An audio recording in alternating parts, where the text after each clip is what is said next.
Hello there, thank you so much for coming to watch this video. We are going to be trying out hood diffusing for wavy hair.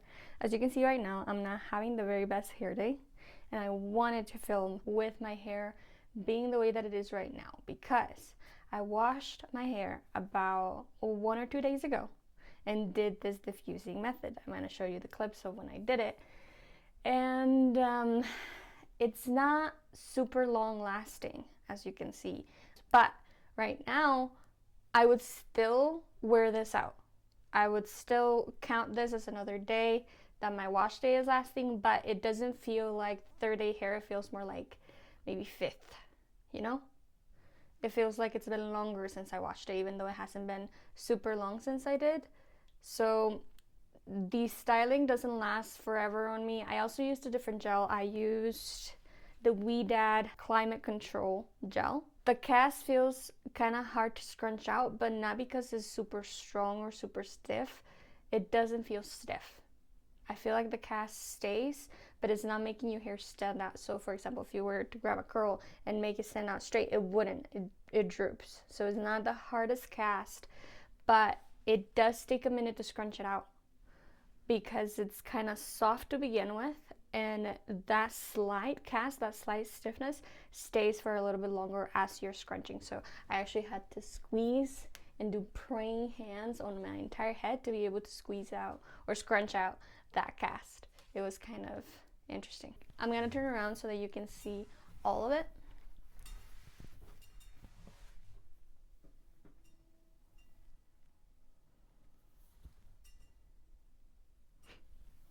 The very first time that I tried this out, I actually tried it with my hairnet. So if you remember, or if you've seen my very first video, I was drying my hair overnight in a hairnet, and I have stopped doing this because it was causing a little bit of hydro fatigue. If I pushed it, if I didn't do protein treatments here and there as frequently as I needed to do them, I started to see quite a bit of hydro fatigue. I'll link down in the description an article that can explain what it is if you haven't heard of it yet. So the very first time that I tried it with a hairnet, I don't recommend it. It turned out so bad.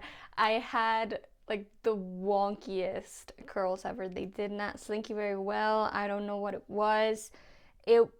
Drying in a hairnet works so well for definition and really like even the same direction slinkied curls overnight, but I don't know why it just didn't work with the hood, and I didn't try it again. I didn't give that a second try. After the first try, it was so wonky that I was just like, maybe not. So I just left my hood dryer collecting dust for a long time, and then I saw on Instagram, here, please go visit this profile and learn everything you can. So this idea is not mine. Please don't think that I just came up with this. I'm sure there's other people that have done it as well, but this is where I saw it, and I was thinking, I have to make this work. I have to give it a try. I must make this my way of diffusing because I'm kind of lazy when it comes to diffusing. I do like that we get a slight arm workout with the attachment, but no, I rather have my hands free. I rather be able to chat with you guys on Instagram. I rather be able to be in the group chat in WhatsApp with my family. I rather be watching something or eating or, I don't know, doing my nails, doing my makeup. There's so many things that I can do in those 30-ish minutes. I don't know if it's just that I lack patience. Probably. If you're like me and you want to and you want to figure this out, then we can find a way. There are some things that we've got to troubleshoot still because it's not perfect, and I don't think that it's ready to replace my pixie diffusing when I want to make sure that I'm getting consistent results that I can control. But I do gotta say, and take this with a grain of salt, but for me, this way of diffusing is like 10 times, 50 times better than just leaving the house with wet hair or waiting hours and hours and hours and hours for it to air dry. I feel like this is the in-between. Let's say I don't really care how my hair is going to look the next day. I don't need it to be super defined, super frizz-free. I don't need it to last forever. Then I air dry. In the middle is hood diffusing.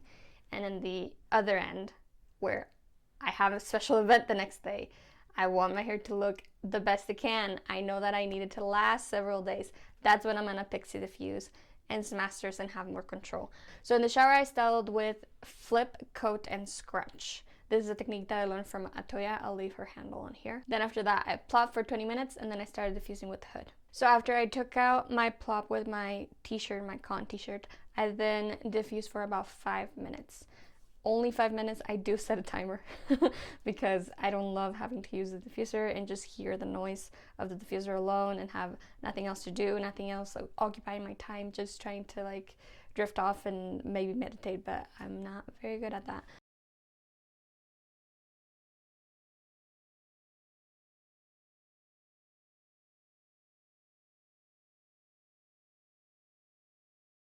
Kind of an explanation as to what technique I'm using when putting in the clips is you see the two sections come together, right? When you open it and close it. You're gonna use just 2 fingers and separate, creating a section in between those 2 fingers that is gonna then be held in place by the clip. And you want it to be really close to your scalp. You want to feel a little bit of tension, knowing that it's holding in place, it's not gonna slip, it's not gonna weigh your hair down and cause less volume instead of more volume, which is the purpose of it. Something pretty important when you're putting your hair into the hood is to do it upside down, of course, because gravity's gonna help you out. And there's nothing there. I was kind of worried that I was just putting my hair into the hood itself with nothing, given that my first initial thought was to try it with a net, but it didn't work. When you put your hair into the hood, you want to turn it on. After you turn it on, you count for about 10 seconds or a little bit longer, as long as you want, while you flip forward still, because it's going to help out fill the hood with air and position your hair where it's going to stay. And after that, after it's kind of like prepared and in place, that's when you want to sit up right, because otherwise it's all going to plop back to your scalp and have no height. It's not gonna be as distributed inside of the hood, so you want to count a little bit before you actually flip and sit upright. The way that I have been doing Smasters with this technique has been by hood diffusing for about 10-ish minutes halfway. So if I know that it's gonna take 30 minutes for my hair to dry in the hood diffuser, I'm gonna do 15 minutes and then Smasters. So I'll link the video for Smasters if you don't know what it is, if you're not familiar with it. If you're not familiar with Smasters, it helps me with longevity, helps me with definition, it helps me with getting a stronger cast, helps me with drying time. It's just wonderful. I can't live without Smasters. I can do without Squish to Condish, I can do without a lot of different things, but I really like the Smasters. So after doing Smasters, I finished off the other half of my drying time with the hood, and then I do my best when I do this technique to let my hair settle. Before trying this technique, I don't like scrunching out the crunch immediately. I want my hair to dry as much as possible, maximum dry, even a full day if I can, if I'm just at home, leaving it in the cast, sleeping in the crunch.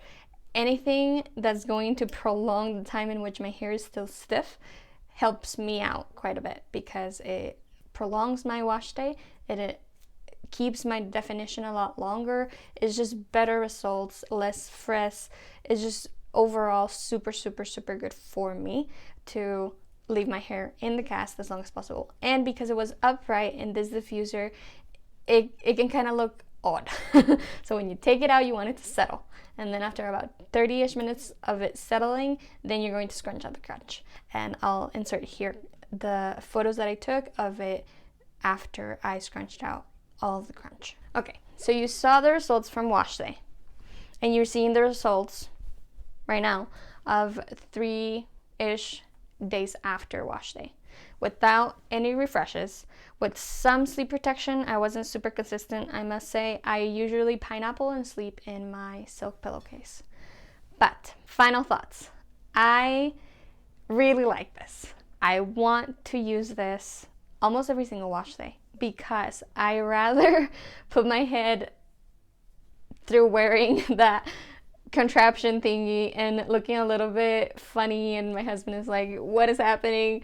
But it helps out so much in speeding the drying time instead of air drying, and it's a lot less involved than pixie diffusing. Like I said, I feel that it's in the middle. It's just like in between the two roads. You wash and you're done, and you're dealing with the air drying and the wetness and the lack of volume, the time that it takes, or you're dealing with a little bit more effort, more involved, more control with the pixie diffusing. But in between, you've got the hood. And I do feel that it's super cheap. I think mine was less than $5. It might have gone up in price because I've had mine for years. But if you don't love it, it's not going to be a major investment and losing a ton of money and something that is going to waste. Troubleshooting. I have to make sure that I Smasters.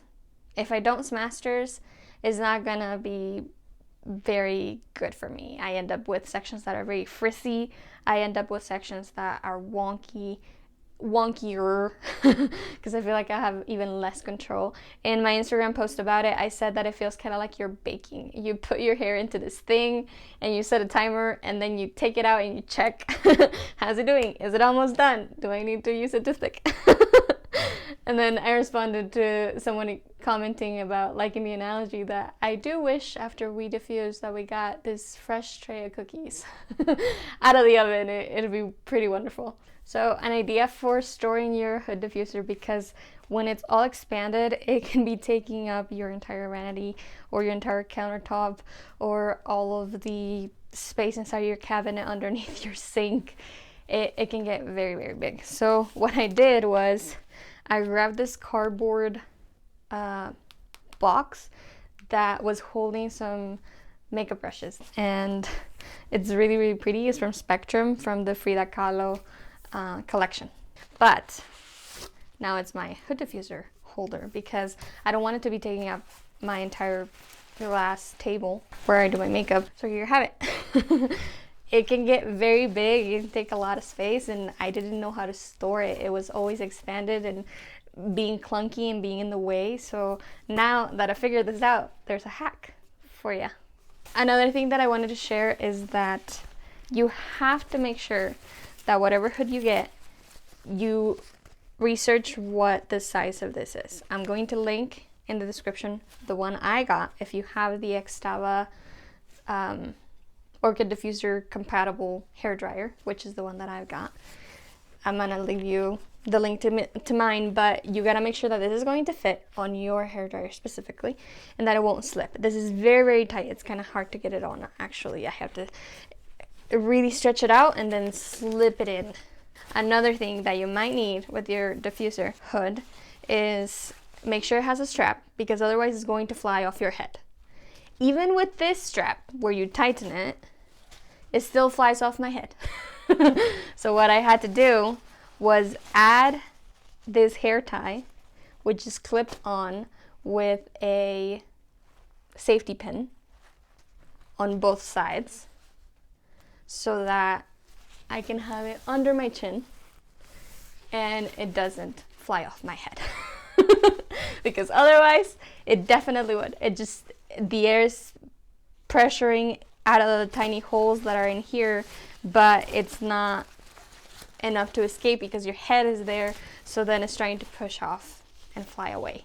But with this, it's staying on, it works really well. I haven't hurt myself with the pins yet, hopefully never. So if you can figure out a better way, then by all means, if you can maybe sew it in, something kind of stretchy like a waistband from leggings or sweatpants, that might be better than this, but this is what I had and it's just how I made it work. So using the contraption feels fun for me. I like having my hair away and doing its thing and making sure that it's getting dry while my hands are busy with something else.